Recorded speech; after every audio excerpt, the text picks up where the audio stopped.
हाथ धरिले बाहरुछि पिचु चलीगले गोड़े जाउछि पिचु रास्ता तैयारी हेबार मात्र 5 दिन रहुना पिचु एभली घटना नहीं तातिले गंजाम जिला सानखेमुंडी अंचलवासी एम आंबठा गाँव साहसपुर रास्ता को ग्राम्य उन्नयन विभाग पक्षर सड़क योजन रास्ता तैयारी होइछि।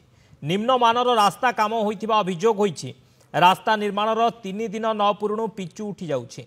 रास्ता काम निम्नमानर नहीं अभियोग कले ठिकादार गाँ लोकंकु धमक देउथिबा अभियोग होइछि। लोके याकु नै ग्राम्य उन्नयन जंत्री ऑफिस रे अभियोग करबाकू अधिकारी देखा मिलू नाही। तेरे रास्ता पुणी थरे निर्माण करबाकू दाबी होइछि। गाँ पोखरी पंकमिशा माटी बाहर करी रास्ता रे पकाई देइथिबारु ई माटी बाहर करबाकू लोके दाबी करिसेंति। तेबे लोके अभियोग करिबारु रास्ता काम वर्तमान बंद रहिछि।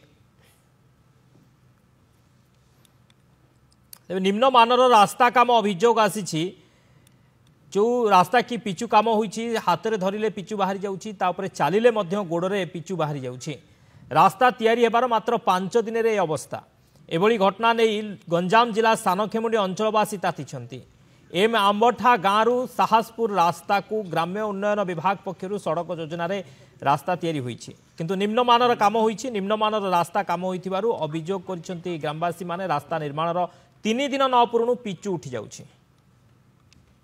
रास्ता पकड़े किसी भल भाव रास्ता पड़ी ना अधा इन पकई पलि जाती।